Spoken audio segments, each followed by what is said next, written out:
ಈ ಸಭೆಯ ವೇದಿಕೆಯಲ್ಲಿ ಅಧ್ಯಕ್ಷತೆಯನ್ನ ವಹಿಸಿರ್ತಕ್ಕಂಥ ಸಿಮೆಂಟ್ ಮಂಜು ಅವರೇ, ಈಗಾಗಲೇ ಉದ್ದೇಶಿಸಿ ಮಾತನಾಡಿರ್ತಕ್ಕಂಥ ಎನ್ ಮಹೇಶ್ ಅವರೇ, ರಾಮಮೂರ್ತಿ ಅವರೇ, ಹರೀಶ್ ಅವರೇ, ಮಾನ್ಯ ಸಪ್ತಗಿರಿ ಗೌಡ್ರೆ, ಗೌಡ ಅಂತ ಬರ್ತದೆ, ಸಪ್ತಗಿರಿ ಮರ್ತೋಗ್ಬಿಡ್ತದೆ, ಯಾಕಂದ್ರೆ ನಾನು ಯಾವ ಗಿರಿ ಹತ್ತಿಲ್ಲ ನೋಡಿ, ಅದಕ್ಕೆ ಸಹೋದರ ಮುನಿಕೃಷ್ಣ ಅವರೇ, ಸಭೆಯಲ್ಲಿ ಪಾಲ್ಗೊಂಡಿರ್ತಕ್ಕಂಥ ಎಲ್ಲ ನನ್ನ ಪಕ್ಷದ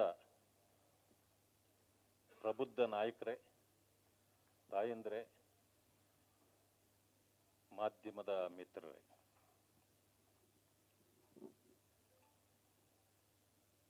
ಸಂವಿಧಾನದ ದಿನಾಚರಣೆ ಅಂತಕ್ಕಂಥ ವಿಚಾರವನ್ನ ಬಹಳ ಚೆನ್ನಾಗಿ ಪ್ರಸ್ತಾಪ ಮಾಡಿ ವಿವರಣೆ ಸಮೇತ ಎನ್ ಮಹೇಶ್ ರವರು ತಮಗೆ ತಿಳಿಪಡಿಸಿದ್ದಾರೆ. ಅವರ ಪ್ರಾರಂಭದಿಂದ ಎಷ್ಟರವರೆಗೆ ಅವರು ಮಾತಾಡಿ ನಿಲ್ಲಿಸಿದ್ರು, ನಾನು ಅದರ ಮುಂದುವರೆದ ಭಾಗಕ್ಕೆ ಹೋಗ್ತೇನೆ. ಅದು ಯಾವುದನ್ನು ಕೂಡ ನಾನು ಪ್ರಸ್ತಾಪ ಮಾಡಲಿಕ್ಕೆ ಹೋಗೋದಿಲ್ಲ.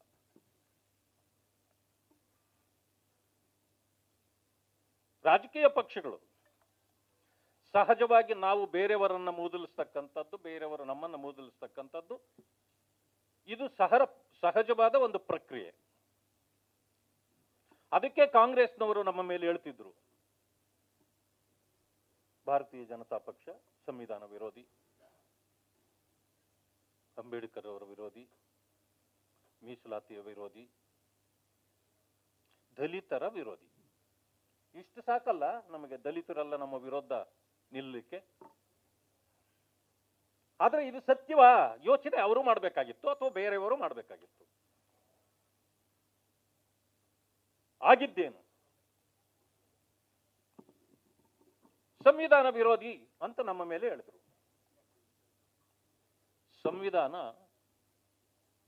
ಜಾರಿಗೆ ಬಂದಿದ್ದು 26 ಜನವರಿ 50, ಸಮರ್ಪಣೆ ಮಾಡಿದ್ದು 26 ನವೆಂಬರ್ 49. ಆವತ್ತೇ ಸಂವಿಧಾನ ದಿನಾಚರಣೆ ಪ್ರಾರಂಭ. ಆದ್ರೆ ಮಹೇಶ್ ಅವರು ಹೇಳಿದಾಗೆ ಈ 16ರವರೆಗೆ ಅದು ಕಾನೂನು ದಿನಾಚರಣೆ ಆಗಿತ್ತು. ಅಷ್ಟೂ ಕಾಲ ಈ ದೇಶವನ್ನ ಆಳಿದ ಪಕ್ಷ ಯಾವುದು?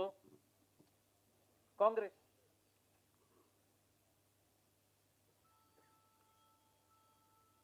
ಯಾಕೆ ಸಂವಿಧಾನ ದಿನಾಚರಣೆ ಮಾಡಲಿಲ್ಲ ಅವರು? ಮೊದಲನೇದಾಗಿ ಅಂಬೇಡ್ಕರ್ ಅವರು ಸಂವಿಧಾನ ಬರೆಯತಕ್ಕಂಥದ್ದೇ ಅವರಿಗೆ ವಿಶ್ವಾಸ ಇರಲಿಲ್ಲ, ಬೇಕಿರಲಿಲ್ಲ. ಆದರೆ ಒತ್ತಡದ ಕಾರಣ ಅವರು ಬರೀಬೇಕಾಯ್ತು. ಬಾಬಾ ಸಾಹೇಬ್ ಅಂಬೇಡ್ಕರ್ ಅವರಲ್ಲದೆ ಬೇರೆ ಯಾರೇ ಈ ದೇಶದ ಸಂವಿಧಾನವನ್ನು ಬರೆದಿದ್ರೆ ನಾವು ಈ ರೀತಿ ಕುತ್ಕೊಳ್ಳಕ್ ಆಗ್ತಾನೇ ಇರಲಿಲ್ಲ. ಅದು ಕವಲು ದಾರಿ ಹಿಡಿದು ಹೋಗಿಬಿಡ್ತಿತ್ತು. ಬಾಬಾ ಸಾಹೇಬರು ಸ್ವತಃ ಅಸ್ಪೃಶ್ಯತೆ ಬೇಗೆಯನ್ನ ಅನುಭವಿಸಿದ್ದವರು, ತೊಂದರೆಗಳನ್ನ ಅನುಭವಿಸಿದ್ದವರು. ಅವರ ಕುಟುಂಬ ಎಂತ ತೊಂದರೆಯಲ್ಲಿ ಸಿಕ್ಕಿತ್ತು ಎಲ್ಲವನ್ನೂ ಅನುಭವಿಸಿದ ಒಬ್ಬ ವ್ಯಕ್ತಿ ನನಗ ಆದ ಆ ತೊಂದರೆಗಳಿಗೆ ಸಂವಿಧಾನದಲ್ಲಿ ಪರಿಹಾರವನ್ನ ಕಂಡಿಡ್ಕೊಳ್ಬೇಕು ಅಂತ ಯೋಚನೆ ಮಾಡಲಿಲ್ಲ. ನಮ್ಮ ಪಕ್ಕದ ಮನೆಯವರು ಯಾರಾದ್ರೂ ಒಂದು ದಿವಸ ತೊಂದರೆ ಕೊಟ್ರೆ ನಮಗೆ ಸರಿಗ ಅವ್ರಿಗೆ ಪಾಠ ಕಲಿಸೋವರೆಗೂ ಇನ್ನು ನಾನು ಬಿಡೋದಿಲ್ಲ ಅಂತೆ ನಾವು ತೀರ್ಮಾನ ಮಾಡ್ತೀವಿ. ಗಂಡು ಮಕ್ಕಳಿಗಿಂತ ಹೆಣ್ಣು ಮಕ್ಕಳು ಜಾಸ್ತಿ. ಅವಳ ಮಾಡಬಳೆ ಆ ನೀರು ಬಿಟ್ಟಿಲ್ಲ, ನಾವು ಗಡಿಗೆ ಕಿತ್ತು ಬಿಸಾಕದ್ಲು, ನಾಳೆ ಬರ್ಲಿ ಅವಳು ಅನ್ನಲ್ವಾ? ಇಲ್ವಾ?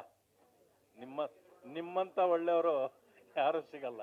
ಯಾಕೆ ಅಂದ್ರೆ ಈಗ ನೀವೇ ಗಡಿಗೆ ಎತ್ಕೊಂಡು ಹೋಗಲ್ಲ, ಎಲ್ಲ ಮನೆಗೆ ಬರುತ್ತೆ. ಅದಕ್ಕೆ ಏನಾದ್ರೂ ಇರಲಿ.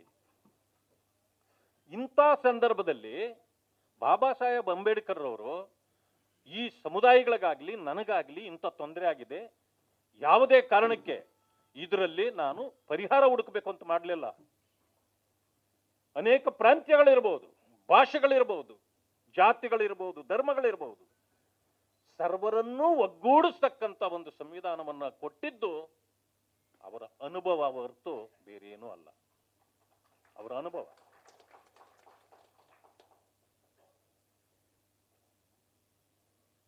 ನಾವು ಮಾತಾಡ್ತಾ ಹೇಳ್ತೀವಿ, ಅಂಬೇಡ್ಕರ್ ಅವರು ನಮಗೆ ಸಂವಿಧಾನ ಕೊಟ್ಬಿಟ್ರು, ಅದರಿಂದ ಸಂವಿಧಾನದ ಬಗ್ಗೆ ಏನಾದರೂ ಮಾತಾಡ್ಬಿಟ್ರೆ ಈ ರಾಜ್ಯದಲ್ಲಿ ಬರೀ ದಲಿತರು ಬೀದಿಗೆ ಬಂದ್ಬಿಡ್ತಾರೆ. ಯಾಕೆ? ಸಂವಿಧಾನ ದಲಿತರಿಗೆ ಕೊಟ್ಟಿದ್ದವರು. ಆ ದಲಿತರಿಗೂ ಸ್ವಲ್ಪ ಇಲ್ಲಿ ಸ್ವಲ್ಪ ಖಾಲಿ ಇರಬೇಕು, ಮೇಲೆ ಅಪ್ಪರ್ ಚೇಂಬರ್ ಖಾಲಿ ಇರಬೇಕು. ಚಿಂತೆ ಮಾಡ್ಬೇಕಲ್ಲ ಅವರುನು. ಇದು ಸರ್ವರಿಗೂ ಕೊಟ್ಟಿರೋದು, ಈ ಸಂವಿಧಾನ ಸರ್ವರ ಆಸ್ತಿ ಅಂತ. ಅದನ್ನು ಯೋಚನೆ ಮಾಡಲ್ಲ. ಆದರೆ ಬೇರೆಯವರು ಕೂಡ ಅದನ್ನು ಚಿಂತಿರ್ತಾಳೆ. ಕೊನೆಗೆ ಇನ್ವೆಸ್ಟಿಗೇಷನ್ ಆದಾಗ ಪಾಪ ಆಕೆನೇ ಸಾಯಿಸಿತ್ತು ಅಂತ ಆಮೇಲೆ ಪತ್ರಿಕೆಯಲ್ಲಿ ಬರ್ತದೆ. ಈ ಕಾಂಗ್ರೆಸ್ ಹಿಂಗೇನೆ, ಅದೇನ್ ಮಾಡ್ತದಂದ್ರೆ ಮೊದಲು ಸಂವಿಧಾನ ಕೊಂದು ಬಿಡುತ್ತೆ, ಇನ್ವೆಸ್ಟಿಗೇಷನ್ ಮಾಡಿದಾಗ ಆಮೇಲೆ ಕಾಂಗ್ರೆಸ್ಸೇ ಅರೆಸ್ಟ್ ಆಗೋದು.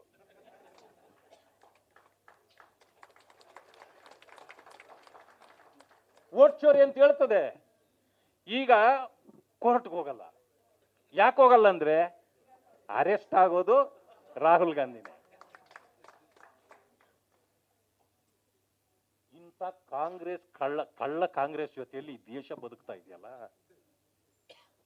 ಬೇಕಾ ಇದು? ಅದಕ್ಕೆ ನಾನು ಹೇಳ್ತಕ್ಕಂಥದ್ದು, ಕಾಂಗ್ರೆಸ್ಗೆ ಯಾವುದೇ ನೈತಿಕತೆ ಉಳಿದಿಲ್ಲ. ಸಂವಿಧಾನ ದಿನಾಚರಣೆ ಅವ್ರದ್ದಲ್ಲ. ನಾವಿವತ್ತು ಎದೆ ತಟ್ಟಿ ಹೇಳಬೇಕು, ಸಂವಿಧಾನ ದಿನಾಚರಣೆ ಮೋದಿಯವರ ನಾಯಕತ್ವದಲ್ಲಿ ಈ ದೇಶಕ್ಕೆ ಬಂದಿರತಕ್ಕಂಥದ್ದು. ಅದು ನಿಮ್ಮಿಂದ, ಕಾಂಗ್ರೆಸ್ಸಿನ ಕೊಡುಗೆ ಅಲ್ಲ ಇದು. ನಾವು ಎದೆ ತಟ್ಟಿ ಹೇಳ್ಬೋದು, ನಾವು ಸಂವಿಧಾನದ ಪರ, ನಾವು ಬಾಬಾ ಸಾಹೇಬ್ ಅಂಬೇಡ್ಕರ್ ಅವರ ಪರ, ನಾವು ಮೀಸಲಾತಿಯ ಪರ, ನಾವು ದಲಿತರ ಪರ ಅಂತಕ್ಕಂಥ ಮಾತುಗಳನ್ನ ನಾವು ಎದೆ ತಟ್ಟಿ ಹೇಳ್ಬೋದು. ಕಾಂಗ್ರೆಸ್ ಅಲ್ಲ, ಅದು ಆತ್ಮವಂಚನೆ. ಅದು ಆತ್ಮವಂಚನೆ. ಇವತ್ತಿಗೂ ದಲಿತರ ಪರ ಅಲ್ಲ ಕಾಂಗ್ರೆಸ್. ಒಂದು 2-3 ಕುಟುಂಬಗಳನ್ನ ಕಾಂಟ್ರಾಕ್ಟ್ ತಗೊಂಡಿದೆ ಕಾಂಗ್ರೆಸ್. ಒಂದು 2-3 ಕುಟುಂಬಗಳು, ದಲಿತ ಕುಟುಂಬಗಳು. ಇದು ಹೇಳ್ಬೇಕೋ ಇಲ್ಲ ನನಗೆ ಗೊತ್ತಿಲ್ಲ. ಮಳೆರಾಯ ಟೂರ್ ಹೋಗಿದ್ನಂತೆ. ಮಳೆರಾಯ ಟೂರ್ ಹೋದಾಗ ಭೂಲೋಕದಲ್ಲಿ ಮಳೆನೇ ಆಗ್ಲಿಲ್ಲಂತೆ. ಟೂರ್ ಹೋದಾಗ ಎಲ್ಲಿಗೆ ಹೋದ ಅಂತ ನಾನು ಹೇಳಲ್ಲ, ಅಲ್ಲೆಲ್ಲೋ ಇದ್ನಂತೆ. ಆ ಅಮ್ಮ ಹೇಳ್ತಿದ್ರಂತೆ, ನೋಡು ಈ ಮಡಕೆ ಪಕ್ಕದಲ್ಲಿ ರಾಗಿ ಹಾಕಿದ್ದೀನಿ, ಅದು ತಂಪಾಗಿರುತ್ತಲ್ಲ, ಪಕ್ಕದಲ್ಲಿ ಬಹಳ ಚೆನ್ನಾಗಿ ಹುಲ್ಲುಸಾಗಿ ಬೆಳೆದ್ಬಿಟ್ಟಿದೆ. ಇಲ್ಲ ನಾನು ಹೋಗ್ಬೇಕು, ಮಳೆ ಬರ್ತಾ ಇಲ್ಲ, ಜನ ಬೈಕೊಳ್ತಾರೆ ಅಂತಂದ್ರೆ, ಏನಿಲ್ಲ ನೋಡು ಇಲ್ಲಿ ಎಷ್ಟು ಹುಲುಸಾಗಿ ಬೆಳೆದಿದೆಯೋ ಅದೇ ತರ ಇಡೀ ಭೂಮಂಡಲ ಬಹಳ ಹಸಿರಾಗಿ ಬೆಳೆದಿದ್ದು ಚೆನ್ನಾಗಿದೆ, ನೀವು ಇಲ್ಲೇ ಇರಿ ಅಂತ ಹೇಳ್ತಿದ್ರಂತೆ. ಹಂಗೆ ಇಲ್ಲೊಂದು 3 ಕುಟುಂಬ ನೀವು ಇಟ್ಕೊಂಡ್ಬಿಟ್ಟವ್ರೆ. ಅವರಿಗೆ ದಲಿತ ಪ್ರೇಮವೂ ಇಲ್ಲ, ಕಾಂಗ್ರೆಸ್ಗೆ ದಲಿತ ಪ್ರೀತಿಯೂ ಇಲ್ಲ. ಆ 3 ಕುಟುಂಬ ಯಾರಿಗೆ ದಲಿತರಿಗೆ ಏನಾದ್ರೂ ಹಾಳಾಗೋಗ್ಲಿ, ನಮ್ಮ ಕುಟುಂಬ ಸರಿ ಇದ್ರೆ ಸಾಕು ಅಂತ. ಯಾವ ಕುಟುಂಬಗಳಂತ ಗೊತ್ತಾಯ್ತಲ್ಲ? ಖರ್ಗೆ ಅವ್ರ ಕುಟುಂಬ ಒಂದು,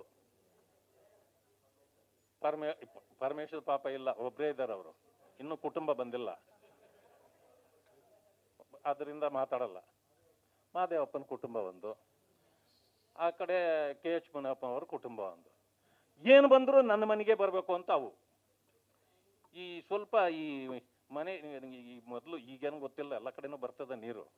ಮೊದಲು ವಾರಕ್ಕೊಂದ್ಸಾರಿ ಕಾರ್ಪೊರೇಷನ್ ನೀರು ಬರ್ತಿದ್ದು. ಎಲ್ಲಿ ತಗ್ಗು ಪ್ರದೇಶದಲ್ಲಿ ಮನೆ ಮಾಡಿರ್ತಾರೋ ಅವ್ರಿಗೆ ನೀರು ಸೀದಾ ಅಲ್ಲಿಗೆ ಬಂದ್ಬಿಡೋದು. ಪಾಪ ಬೇರೆ ಮನೆಗಳಿಗೆ ನೀರೇ ಬರ್ತಿರ್ಲಿಲ್ಲ. ಹೋಗಿ ಹೇಳ್ಬೇಕಾಗಿತ್ತು, ನಿಮ್ಮ ಮನೆ ನೀರು ನಿಲ್ಸ್ರಿ, ನಮ್ಮ ಮನೆಗೆ ನೀರು ಬರ್ತಾ ಇಲ್ಲ ಅಂತ ಹೇಳ್ಬೇಕಾಗಿತ್ತು. ಅವ್ರು ಬಿಡ್ತಿದ್ರ ನಮ್ಮ ಮನೆಗೆ ಬಂದಿದ್ದು ಬರ್ಲಿ ಇಡ್ಕೊಳ್ಳೋದು ಅಂತ. ಹಂಗೆ ಇವರೆಲ್ಲ ಈ ತಗ್ಗು ಪ್ರದೇಶಗಳಲ್ಲಿ ಮನೆ ಮಾಡಿ ಕುತ್ಕೊಂಡ್ಬಿಟ್ಟವ್ರೆ, ನೀರು ಅಲ್ಲಿಗೆ ಹೋಗ್ತವೆ. ಇಂಥ ಪರಿಸ್ಥಿತಿ ಇರುವಾಗ ನಾವು ಪ್ರಜಾಪ್ರಭುತ್ವ ಉಳಿಬೇಕು, ಸಂವಿಧಾನ ಉಳಿಬೇಕು ಅಂತ ನಾವು ಹೋರಾಟ ಮಾಡ್ತಿದ್ದೀವಿ. ಅವರು ನೋಡ್ಬಿಟ್ಟು ಏನ್ ಮಾಡಿದೆ, ಯಾರು ಸಂವಿಧಾನಕ್ಕೆ ಅಪಚಾರ ಮಾಡಿದ್ರು ಅವರೇ ಇವಾಗ ಸಂವಿಧಾನ ಹಿಡ್ಕೊಂಡ್ಬಿಟ್ಟು ಈ ಸಂವಿಧಾನ ಕಾಪಾಡಬೇಕು, ನಾವು ನಮ್ಮನ್ನು ಬಿಟ್ರೆ ಯಾರು ಆಗಲ್ಲ ಅಂತ. ಇವರಿಂದ ಆಗತ್ತಾ? ಸಂವಿಧಾನ ಉಳಿಸ್ಲಿಕ್ಕೆ ಇವ್ರು ಏನು ಮಾಡಬೇಕಾಗಿಲ್ಲ. ಆ ಸಂವಿಧಾನ ಒಂದು ಕಡೆ ಇಟ್ಬಿಟ್ಟು ಸುಮ್ಮನಿದ್ದು ಬಿಟ್ರೆ ಇವರು ಈ ದೇಶದಲ್ಲಿ ಸಂವಿಧಾನ ಸುಭದ್ರವಾಗಿರುತ್ತೆ, ನಾವು ನೋಡ್ಕೊಳ್ತೇವೆ. ಇಲ್ಲಿ ನೋಡ್ರಿ, ಈಗ ದಲಿತ ನಾಯಕರುಗಳು ಮುಖ್ಯಮಂತ್ರಿ ಮುಖ್ಯಮಂತ್ರಿ ಮುಖ್ಯಮಂತ್ರಿ, ಈ ಸ್ವತಂತ್ರ ಬಂದ ದಿವಸದಿಂದ ಕರ್ನಾಟಕದಲ್ಲಿ ದಲಿತ ಮುಖ್ಯಮಂತ್ರಿ ಮಾಡಿ ಮಾಡಿ ಅಂತ ಹೇಳ್ಕೊಳ್ತಾರೆ. ಯಾರು ಹೇಳ್ತಾರೆ ಗೊತ್ತಾ? ಬೀದಿ ಇಲ್ಲ ಇರೋರು ದಲಿತ ಮುಖ್ಯಮಂತ್ರಿ ಕೊಡಿ ಕಾಂಗ್ರೆಸ್ ಅಲ್ಲಿ ಅಂತ ಕೇಳ್ತಾರೆ. ಯಾಕೆಂದ್ರೆ ನಾವು ವೋಟ್ ಬ್ಯಾಂಕ್, ನಿಮಗೆ ವೋಟ್ ಬ್ಯಾಂಕ್ ಆಗಿದ್ವಿ ನಾವು, ವೋಟ್ ನಿಮಗೆ ಹಾಕಿ ಹಾಕಿ ಹಾಕಿ ಸಾಕಾಗೋಗಿದೆ ಕೇಳ್ತಾರೆ. ಕಾಂಗ್ರೆಸ್ ಒಳಗಡೆ ಇರೋ ದಲಿತ ಒಬ್ಬ ಲೀಡರು ಕೇಳೋದಿಲ್ಲ. ಅವನಿಗೆ ಭಯ, ಎಲ್ಲಿ ಹೊರಗೆ ಹಾಕ್ಬಿಡ್ತಾರ ನಮ್ಮನ್ನ, ನಮ್ಗೆ ನಮ್ಮ ಅದೃಷ್ಟ ಎಲ್ಲಿ ಕಿತ್ಕೊಂಡು ಹೋಗ್ಬಿಡ್ತದೋ. ಅರೆ, ಇಡೀ ದೇಶದಲ್ಲೇ ನಿಮ್ ಕಾಂಗ್ರೆಸ್ ಕಿತ್ಕೊಂಡೋಗ್ಯದ, ನಿಮ್ಮ ಅದೃಷ್ಟ ಕಟ್ಕೊಂಡು ಏನ್ ಮಾಡ್ತೀರಿ? ಕಾಂಗ್ರೆಸ್ ಅಲ್ಲಿರೋರು ಬಿಟ್ಟಾಕ್ ಹೊರಗೆ ಬರ್ರಿ. ನಾನು ಹೇಳ್ತೀನಿ, ಕಾಂಗ್ರೆಸ್ ಒಳಗಡೆ ಇರ್ತಕ್ಕಂಥ ದಲಿತ ಲೀಡರ್ಗಳು ನಾವ್ ಹೇಳ್ತಿರಲ್ಲ, ಬೋನ್ಲೆಸ್ಸು, ಶುಗರ್ಲೆಸ್ಸು ಹೇಳ್ತೀವಲ್ಲ, ಅದ್ ನನಗೆ ಗೊತ್ತಿಲ್ಲ. ಹಂಗೆ ಇವರು ಪವರ್ಲೆಸ್, ಮಾತಾಡೋಷ್ಟು ಶಕ್ತಿ ಇಲ್ಲ ದೊಡ್ಡ ಲೀಡರ್ಗಳು. ಇವರನ್ನ ನಂಬಿಕೊಂಡು ಈ ಸಮಾಜಗಳೇನಾದ್ರೂ ಬದುಕಲಿಕ್ಕೆ ಸಾಧ್ಯ ಇದೆಯಾ? ಮಾತೆತ್ತಿದ್ರೆ ಬಿಜೆಪಿಗೆ ಹೋಗ್ಬೇಡಿ, ಕಾಂಗ್ರೆಸ್ ಅಲ್ಲೇ ಬಿದ್ದೀರಿ, ನಿಮ್ಗೆ ಯಾರು ಬೇಡ ಅಂದ್ರು. ಇನ್ನೊಂದು ಮುಂದಿನ 2 ವರ್ಷ ಆದ್ಮೇಲೆ ನಿಮ್ಗೆ ಅಡುಗು ಸಮೇತ ಮುಳುಗೋತೀರಿ, ನೀವು ಹೋಗ್ತೀರಿ, ಹೋಗ್ರಿ. ಅಲ್ಲೇನೋ ಗರ್ಭಗುಡಿ ಇದೆ, ಬಿಜೆಪಿಯಲ್ಲಿ ಹೋದ್ರೆ ಗರ್ಭಗುಡಿ ಇದೆ. ನಾನು ನಿಮ್ಮ ಮೂಲಕ ಹೇಳ್ತೀನಿ, ಹೌದು, ಅಪಾದನೆ ಮಾಡೋದು ಬಹಳ ಈಸಿ. ಎಲ್ಲಿದ್ದಾರೆ ಬಿಜೆಪಿಯಲ್ಲಿ ಗರ್ಭಗುಡಿ? ಆಯ್ತಪ್ಪ, ಗರ್ಭಗುಡಿ ಇದೆ ಅಂತ ತಿಳ್ಕೊಳ್ಳಿ. ಕಾಂಗ್ರೆಸ್ನವರಿಗೆ ಗರ್ಭಗುಡಿ ಕಾಣುತ್ತೆ ಇಲ್ಲಿಂದ. ಈಗ ನಾನು ಎಲ್ಲಿದ್ದೀನಿ? ಗರ್ಭಗುಡಿಯಲ್ಲೇ ಇದ್ದೀನಿ ನಾನು. ಪರಮೇಶ್ವರ್ ಎಲ್ಲಿದ್ದಾರೆ? ಅವ್ರ ಗರ್ಭಗುಡಿನೇ ಇಲ್ಲ.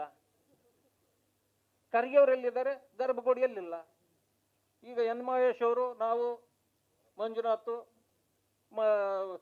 ನಮ್ಮ ಮುನಿಕೃಷ್ಣ ಎಲ್ಲ ಗರ್ಭಗುಡಿಯಲ್ಲಿ ಇದ್ದೀವಿ.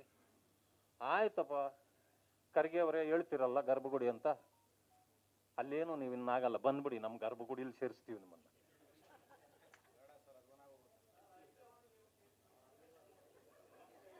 ಇಲ್ಲ, ಖರ್ಗೆ ಅವರು ಬರೋದಾದ್ರೆ ಅವರ ಹೈಕಮಾಂಡ್ ಅಲ್ಲಿ ರಿಕ್ವೆಸ್ಟ್ ಮಾಡಿ ಗರ್ಭಗುಡಿ ಸೇರಿಸ್ಬಿಡ್ತೀನಿ. ಅಪಾದನೆ ಮಾಡೋದದೆಯಲ್ಲ ಬಹಳ ಸುಲಭ. ಯಾವಾಗ್ಲೂ ಕೂಡ ನಾವು ಅದನ್ನ ಅರ್ಥ ಮಾಡ್ಕೊಂಡು ಮಾಡಬೇಕು. ನನಗಿರ್ತಕ್ಕಂಥದ್ದು, ಬಾಬಾ ಸಾಹೇಬ್ ಅಂಬೇಡ್ಕರ್ ಅವರನ್ನ ಕಾಂಗ್ರೆಸ್ ಯಾವತ್ತೂ ಗೌರವಿಸಿಲ್ಲ. ಅದನ್ನ ಮಾಡಿರ್ತಕ್ಕಂಥವ್ರು ನಾವು. ಅಪಸ್ವರಗಳು ಎಲ್ಲೆಲ್ಲೋ ಬಂದಿರ್ತವೆ. ರಾಹುಲ್ ಗಾಂಧಿನೇ ಹೇಳಿದ್ರಲ್ಲ, ये संविधान कौन लिखा? गांधी जी ने लिखा अंद्रಲ್ಲ. ಯಾರಾದ್ರೂ ಮಾತಾಡಿದ್ರಾ? आप जानते हैं ये संविधान आके कितने वर्ष हुआ? 1000 ವರ್ಷ हुआ. ಯಾವ ಬಜಾರಲ್ಲಿ ಕೇಳಿದ್ರಿ ಇದು ನೀವು? ಬಾಬಾ ಸಾಹೇಬ್ ಅಂಬೇಡ್ಕರ್ ಅವರು ಸಂವಿಧಾನ ಬರೆದು 49ರಲ್ಲಿ ನಮಗೆ ಅರ್ಪಣೆ ಮಾಡಿದ್ರು. 26 ಜನವರಿ 50ಕ್ಕೆ ಅದು ಚಾಲನೆಗೆ ಬಂದಿದೆ. ಅಲ್ಲಿಂದ ಈಗ 1000 ವರ್ಷ ಆಯ್ತಾ? ಇದು ಅಪ್ಪರ್ ಚೇಂಬರ್ ಅಲ್ಲಿ ಖಾಲಿ ಇದ್ರೆ ಹಿಂಗೆ ಮಾತಾಡಕ್ಕಾಗೋದು. ಅಪ್ಪರ್ ಚೇಂಬರ್ ಅಲ್ಲಿ ಏನಾನ ವಿಷಯ ಇದ್ರೆ ಹಿಂಗೆ ಮಾತಾಡಲ್ಲ ಯಾರು. ಅದರಲ್ಲಿ ಇನ್ನೂ ಇದ್ದಾರೆ. ಈ ದೇಶಕ್ಕೆ ಸಂವಿಧಾನ ಕೊಟ್ಟಿದ್ಯಾರು? ಮೀಸಲಾತಿ ಕೊಟ್ಟಿದ್ಯಾರು? ಇಂದಿರಾ ಗಾಂಧಿ, ರಾಹುಲ್ ಗಾಂಧಿ, ಪ್ರಿಯಾಂಕಾ ಗಾಂಧಿ. ಯಾರು ಗೊತ್ತಾ ಇದೆ? ಅನಿಲ್ ಲ್ಯಾಡ್ ಅಂತ ಒಬ್ರು. ಈ ಲ್ಯಾಡ್ಗಳು ಮಾತಾಡೋದು ಅಂದ್ರೆ ಇವ್ರು ಎಷ್ಟು ಕರಪ್ಟ್ ಆಗಿದ್ದಾರೆ ಅಂತ ಇದನ್ನ ಅರ್ಥ ಮಾಡ್ಕೊಳ್ಬೇಕು. ಸಂತೋಷ್ ಲಾಡ್ ಹೇಳಿಲ್ಲ, ಅನಿಲ್ ಲ್ಯಾಡ್ ಹೇಳಿದ್ದು.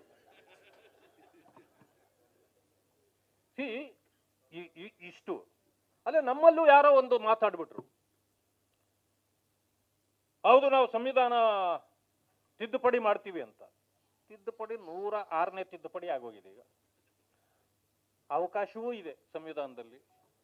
ಬಾಬಾ ಸಾಹೇಬ್ ಅಂಬೇಡ್ಕರ್ ಅವರೇ ಹೇಳಿದ್ದಾರೆ, 1949 ಅಥವಾ ಸ್ವತಂತ್ರ ಪೂರ್ವದ ಸ್ಥಿತಿ ಬೇರೆ, ಇವತ್ತಿನ ಸ್ಥಿತಿಗತಿಗಳು ಬೇರೆ, ಇವತ್ತಿನ ವರ್ಲ್ಡ್ ಬೇರೆ. ಈ ಸಂದರ್ಭಕ್ಕೆ ಅನುಗುಣವಾಗಿ ಕೆಲವು ತಿದ್ದುಪಡಿಗಳನ್ನು ಮಾಡಿಕೊಂಡು ನಾವು ನಡೆಸ್ಕೊಂಡು ಹೋಗ್ಬೇಕಾಗ್ತದೆ. ಅದು ಪರಿಸ್ಥಿತಿ ಸಾಂದರ್ಭಿಕ ಕೂಡ. ಯಾವುದಕ್ಕೆ ಮಾಡಬೇಕು? ನಮ್ಮ ಮೇಲೆ ಕೋರ್ಟಲ್ಲಿ ಯಾವುದೇ ಕೇಸ್ ಹಾಕಬಾರ್ದು. ಒಂದು ಸಮಯ ಯಾರ ಕೇಸ್ ಹಾಕಿದ್ರೆ ನೀವು ನ್ಯಾಯವಾದಿಗಳು ಎಲ್ಲಾನು ಸುಮ್ಮನೆ ಕೂತಿರ್ಬೇಕು, ಅದನ್ನ ಮುಟ್ಲೇಬಾರ್ದು. ಇದಕ್ಕೆ ತಿದ್ದುಪಡಿ ಬೇಕಾ? ಇದು ಕಾಂಗ್ರೆಸ್ ತಿದ್ದುಪಡಿ ಇಲ್ಲ. ಈ ದೇಶನ ಒಗ್ಗಟ್ಟಾಗಿರ್ಬೇಕು. ಮೀಸಲಾತಿ ಸಿಕ್ಕಿಲ್ಲ ಜಮ್ಮು ಕಾಶ್ಮೀರದಲ್ಲಿ, ಆರ್ಟಿಕಲ್ 371 ತೆಗಿಬೇಕು. ಇದಕ್ಕೆ ತಿದ್ದುಪಡಿ ಬೇಕಾ? ಇಷ್ಟೆಲ್ಲ ಮಾತಾಡ್ತಾರೆ. ಸಂವಿಧಾನ ಜಾರಿಯಲ್ಲೇ ಇರಲಿಲ್ಲ ಈಗ 5 ವರ್ಷದವರೆಗೆ ಜಮ್ಮು ಕಾಶ್ಮೀರದಲ್ಲಿ. ಯಾಕೆ ಕಾಂಗ್ರೆಸ್ ಇಷ್ಟು ವರ್ಷ ಮಾಡಿ ಅಲ್ಲಿ ಸಂವಿಧಾನ ಜಾರಿಗೆ ತರಲಿಕ್ಕಾಗಿಲ್ಲ ನಿಮ್ಮ ಯೋಗ್ಯತೆಗೆ? ಮೀಸಲಾತಿ ಇಡೀ ದೇಶದಲ್ಲಿ ಇತ್ತು ದಲಿತರಿಗೆ, ಅಲ್ಲಿ ಮಾತ್ರ ಇರಲಿಲ್ಲ. ಯಾಕೆ ನೀವು ಜಾರಿಗೆ ಕೊಡ್ಲಿಕ್ಕಾಗ್ಲಿಲ್ಲ ಅಲ್ಲಿ? ಇದನ್ನು ಕೇಳಿದ್ರೆ ಉತ್ತರ ಕೊಡೋದೇ ಇಲ್ಲ. ಪಾಪ 100 ಸಾರಿ ಕೇಳಿದ್ದೀನಿ ನಾನು. ನನಗೆ ಕಾಂಗ್ರೆಸ್ನವ್ರು ಉತ್ತರ ಕೊಟ್ಟೇ ಇಲ್ಲ ಅಂತಾರೆ ಮಹೇಶ್ ಅವ್ರು ಇಲ್ಲಿ ನಿಂತ್ಕೊಂಡು.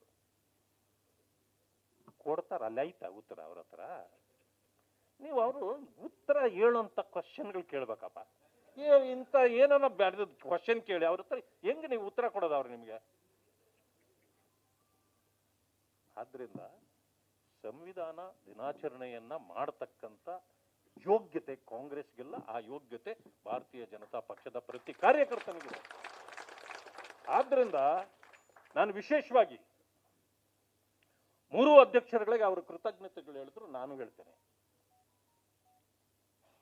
ಆದ್ರೆ ಅಧ್ಯಕ್ಷತೆ ವಹಿಸಿರ್ತಕ್ಕಂಥದ್ದು SC ಮೋರ್ಚಾದ ಅಧ್ಯಕ್ಷರು. ಈ ಅಧ್ಯಕ್ಷತೆ ವಹಿಸಿರೋದು ಸರಿ, ಆದ್ರೆ ನನ್ನ ಅನಿಸಿಕೆ ಇರ್ತಕ್ಕಂಥದ್ದು ಇವತ್ತು ಸ್ವಲ್ಪ ವ್ಯತ್ಯಾಸ ಆಗಿದೆ. ಪಕ್ಷದ ಎಲ್ಲರೂ ಇದ್ದೀವಿ ನಾವಿಲ್ಲಿ. ಅವ್ರ ಅಧ್ಯಕ್ಷತೆ ವಹಿಸೋದು ಬರೀ ದಲಿತರೇ ಬಂದಿಲ್ಲಿ ಕುತ್ಕೊಂಡು ನಾವೇ ದಲಿತರೇ ಭಾಷಣ ಮಾಡಿ ದಲಿತರೇ ಚಪ್ಪಾಳೆ ಹೊಡೆದು ಹೋದ್ರೆ ಅದು ಸಂವಿಧಾನ ದಿನಾಚರಣೆ ಅಲ್ಲ. ಅದಲ್ಲ, ಅದು ಇದು ಸರ್ವರ ದಿನಾಚರಣೆ ಆಗಬೇಕು. ನನ್ನ ಅನಿಸಿಕೆ ಇತ್ತು, ಅದೇ ಇತ್ತು. ಇವತ್ತು ಎಲ್ಲ ಮುಖಂಡರುಗಳು ಸೇರಿ ಅದನ್ನೇ ಮಾಡಿದ್ದೇವೆ. ಅದರಿಂದ ನಾನು I am very happy today. ಪಕ್ಷ ಓನ್ ಮಾಡ್ಕೊಳ್ಬೇಕೆ ಹೊರತು ಇದನ್ನು ಮೋರ್ಚಾ ಓನ್ ಮಾಡಬಾರ್ದು. ಮಹಿಳಾ ದಿನಾಚರಣೆ ಅಂತಂದ್ರೆ ಮಹಿಳೆಯರೇ ಸೇರ್ ಮಾಡೋದು, ಅಂಬೇಡ್ಕರ್ ದಿನಾಚರಣೆ ಅಂತಂದ್ರೆ ದಲಿತರೇ ಸೇರ್ ಮಾಡೋದು. ಯಾಕೆ ಮಹಿಳಾ ದಿನಾಚರಣೆ ನಾವು ಮಾಡೋಣ? ಏನ್ ಹರೀಶ್, ನಾವು ಮಾಡ್ಬೇಕ್ರಿ? ಅವ್ರನ್ನೇನು ಮಾತಕ್ ಮಾತ್ರ ದೇವತೆಗಳು,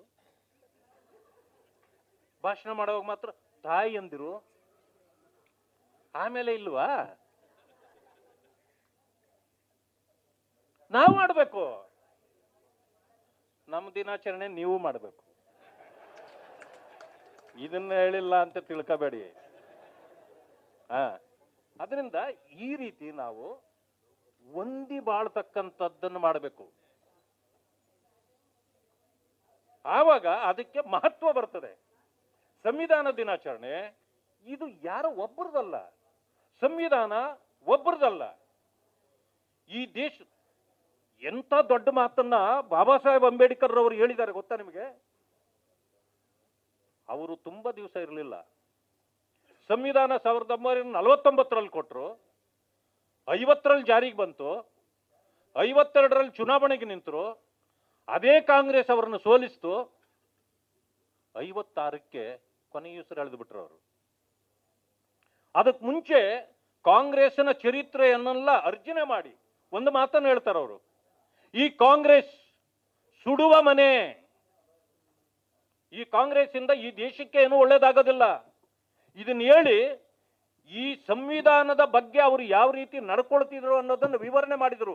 ಹೆಂಗ್ ಮಾಡಿದ್ರು ಅಂದ್ರೆ, ಸಂವಿಧಾನ ಅನ್ನೋದು ಜಾರಿಗೆ ಬಂದ್ರೆ ಅದು ಪ್ರಜಾಪ್ರಭುತ್ವದ ದಿನ. ಅದು ಪ್ರಜಾಪ್ರಭುತ್ವ ದಿನವನ್ನ ನಾವು ಇವತ್ತು ಆಚರಣೆ ಮಾಡ್ತಾ ಇರೋದು. ಸಂವಿಧಾನ ದಿನ ಅಂತಂದ್ರೆ ಪ್ರಜಾಪ್ರಭುತ್ವಕ್ಕೆ ಬೆಲೆ ಬಂದ ದಿನ.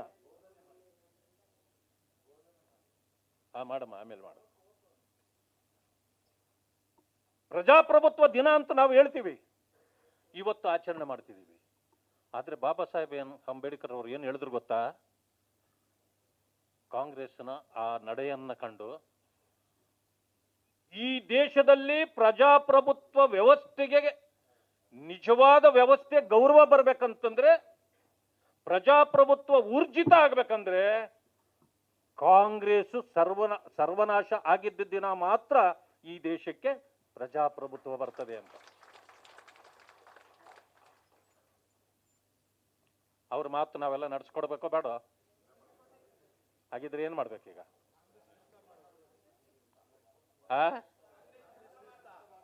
ಕಾಂಗ್ರೆಸ್ ಮುಕ್ತ ಭಾರತ ಆಗ್ಬೇಕು. ಈ ಕೆಲಸ ಪ್ರಾರಂಭ ಆಗಿದೆ. ಈಗ 3 ಕಡೆ ಇದೆ. ಒಂದು ತೆಲಂಗಾಣ, ಕರ್ನಾಟಕ, ಹಿಮಾಚಲ್, 3 ಕಡೆ ಇದೆ. ಈ ಚುನಾವಣೆ ನೆಕ್ಸ್ಟ್ ಬಂದ್ರೆ ಈ 3 ಇರಲ್ಲ. ಇದು ಹೋದ್ಮೇಲೆ ಹೆಚ್ಚು ಕಡಿಮೆ ಮುಕ್ತ ಭಾರತ. ಅದು ಇವತ್ತು ರಾಷ್ಟ್ರೀಯ ಪಕ್ಷ ಅಲ್ಲ. ಆ ಕಾರಣದಿಂದ ಕರ್ನಾಟಕದಲ್ಲಿ ನಾವು ಸ್ವಲ್ಪ ಎಚ್ಚೆತ್ಕೊಳ್ಬೇಕು. ನಾವು ಭಾಷಣ ಕೇಳ್ತೇವೆ, ನಮ್ಮ ಮನೆಗೆ ನಾವು ಹೋಗ್ಬಿಡ್ತೀವಿ. ಇದಲ್ಲ, ನಮ್ಮ ಸುತ್ತಮುತ್ತ ಇರತಕ್ಕಂಥ ಪರಿಸರದ ನಮ್ಮ ಜನರಿಗೆ ಇದನ್ನ ತಿಳಿ ಹೇಳಿ ಅವರನ್ನು ಪರಿವರ್ತನೆ ಮಾಡಿದರೆ ಮುಂದಿನ ಚುನಾವಣೆಯಲ್ಲಿ ಖಂಡಿತ, ಅದರಲ್ಲಿ ಏನೋ ಅನುಮಾನ ಇಲ್ಲ, ಭಾರತೀಯ ಜನತಾ ಪಕ್ಷ ಅಧಿಕಾರಕ್ಕೆ ಬಂದೇ ಬರ್ತದೆ. ಆದ್ರೆ ಮೊದಲೆಲ್ಲ ಹೇಳ್ತಿದ್ರಲ್ಲ, ಯಾವತ್ತೂ ಬಹುಮತದ ಸರ್ಕಾರ ಮಾಡೇ ಇಲ್ಲ ಅಂತ. ಈ ಸಾರಿ ನಾವು ಬಹುಮತದ ಸರ್ಕಾರವನ್ನು ಮಾಡ್ತೇವೆ, ಆದ್ರೆ ಎಚ್ಚೆತ್ತು ನಾವು ಕೆಲಸ ಮಾಡಬೇಕು ಅಂತಕ್ಕಂಥ ಮಾತನ್ನ ಹೇಳಿ ಇವತ್ತಿನ ಈ ಸಂದರ್ಭದ ಸಂವಿಧಾನ ದಿನಾಚರಣೆಯನ್ನ ತಾವೆಲ್ಲರೂ ಸೇರಿ ಬಹಳ ಅಚ್ಚುಕಟ್ಟಾಗಿ ಮಾಡಿಕೊಟ್ಟಿದ್ದೀರಿ. ಯಾವಾಗಲೂ ಕೂಡ ಇದೇ ರೀತಿ ಎಲ್ಲಾ ಕಾರ್ಯಕ್ರಮಗಳನ್ನ ನಾವು ಕೂಡಿ ಮಾಡ್ತಕ್ಕಂಥ ಕೆಲಸವನ್ನ ನಾವೆಲ್ಲರೂ ಸೇರಿ ಮಾಡೋಣ ಅಂತ ಅಭಿಪ್ರಾಯವನ್ನು ವ್ಯಕ್ತಪಡಿಸ್ತಾ ನನ್ನ ಮಾತುಗಳಿಗೆ ಮುಕ್ತಾಯ ಹೇಳ್ತೇನೆ. ಜೈ ಭೀಮ್, ಜೈ ಕರ್ನಾಟಕ. ನ್ಯೂಸ್ ಫಸ್ಟ್, ನಿರ್ಭೀತಿಯಿಂದ ನಿಮ್ಮ ಪರವಾಗಿ.